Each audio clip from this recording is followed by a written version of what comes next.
Sir पहले तो आपका जो दीपक दहिया का जो केस था 67/31/2024 से, उसके लिए धन्यवाद, बहुत बहुत धन्यवाद।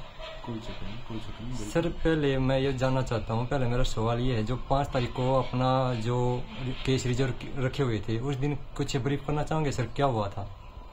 नहीं, सबसे पहले हमारा जो केस था दीपक 6731 CWP 6731 और 2024 वो टेकअप हुआ था, और उसमें फिर बहस जो थी वो शुरू हुई थी। कुछ मुद्दे थे कि पुरानी भर्तियों के केसेस ऑलरेडी पेंडिंग है, सुकृति मलिक का फैसला आ चुका है, इसलिए वो डिसाइड होनी चाहिए। तो जज साहब ने डिटेल में बहस सुनी थी उस दिन।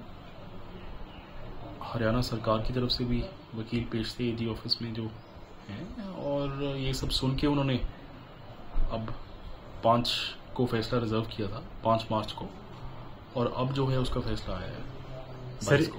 सर एक दूसरा सवाल ये है, पहले बहुत बहुत धन्यवाद आपका, जो आपने सबमिशन जमा करवाए थे उसमें आपने बहुत सारे पॉइंट लिखे हुए थे, जिसमें एक पॉइंट ये भी था किसी की नौकरी नहीं जानी चाहिए। हाँ, हमने कोर्ट को कहा था कि हाँ, काफ़ी टाइम से ये भर्तियाँ जो है हो चुकी हैं, कंप्लीट हो चुकी हैं, इसलिए किसी की भी नौकरी जो है वो ना जाए।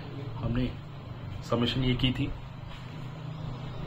और कोर्ट ने वो कंसिडर करके ये ऑलमोस्ट मोस्टली जो आपने सबमिशन के सभी पॉइंट सेव कर लिए हैं भर्तियां जो है।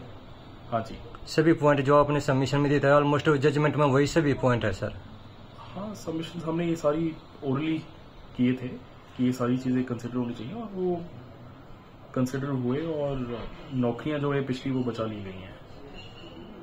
सर अब वो तो हमें पता है आपका जो इस जजमेंट में आपका कितना बड़ा योगदान है इस केस में। कुछ अदर्स वकील है जो मतलब ये कह रहे हैं कि जो जिन्हें पता भी नहीं है कि 10 तारीख को उनका केस रिजर्व हुआ था या 5 तारीख को रिजर्व हुआ था। कुछ कह रहे हैं कि भाई 4 महीने के अंदर अंदर रिजल्ट रिवाइज करना है।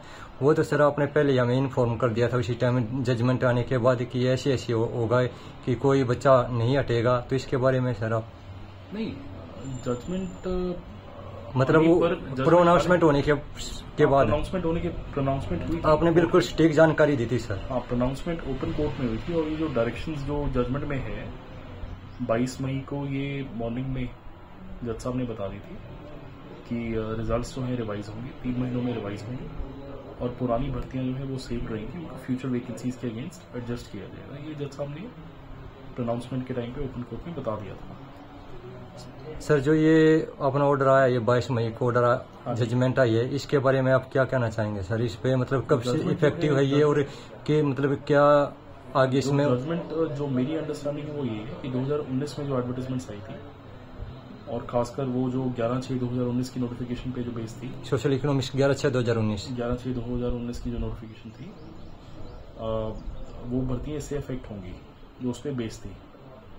तो यही है, अब देखते हैं हम, सरकार आगे से इम्प्लीमेंट करती है, आगे जाती है, देखते हैं। 3 महीने का समय दिए सरकार को रिवाइज करने के लिए। तो सर ये भी एक अच्छा डिसीजन है इस जज साहब का कि कोई भी बच्चा नहीं हटेगा। बहुत अच्छा डिसीजन है।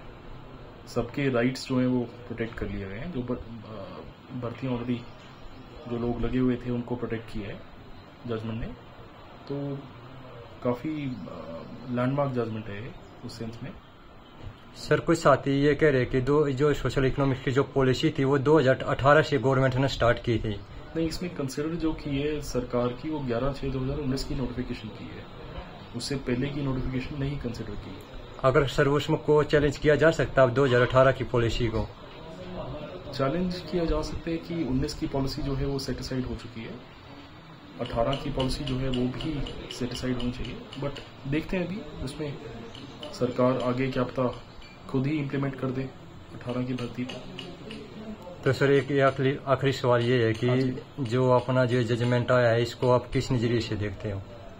काफी पॉजिटिव जजमेंट है। जो कैंडिडेट्स बाहर हो गए थे सोशल इकोनॉमिक क्राइटेरिया की वजह से, जैसे कुछ कैंडिडेट्स थे जिनके रिटन एग्जाम में 90/90 भी आए थे, फिर भी उनको नौकरी नहीं मिल पाई थी। मतलब 100% मार्क्स आए थे, फिर भी उनको नौकरी नहीं मिल पाई थी। सोशल इकोनॉमिक क्राइटेरिया की वजह से वो बाहर हो गए थे। तो अब उनका स्कोप है, चांस है उनका अंदर आने का। और जो लोग ऑलरेडी लग चुके थे, बिकॉज उनकी गलती नहीं थी, कोर्ट ने ये भी कहा है कि उनकी भी गलती नहीं थी, तो उनकी सर्विसेज जो है प्रोटेक्ट की गई हैं। ये है। सर मेरा एक लास्ट और क्वेश्चन ये है कि जो 5 मार्च को हमारी जो केस थे ओरिजिनल रखे गए थे, हाँ जी। तो उनमें कुछ वकील ने मतलब कुछ वकील ऐसे थे जो या तो यार समय पर नहीं पहुंचे या फिर वो नेक्स्ट डेट लेना चाहते थे। तो वो जो बहस थी, वो जो केस रिजर्व रखे हुए थे, वो आपने बहस करके ही सब कुछ उसको। जी वकील बाकी कोई मुझे ऐसे नाम तो नहीं पता, बट थे और वकील भी थे, बट सबसे पहले जो नंबर आया था वो दीपक का ही नंबर आया था 6731 और 2024, और उसमें बहुत बहस जो थी वो चली थी, ये था। ओके सर, आपका दोबारा से धन्यवाद सर। ओके।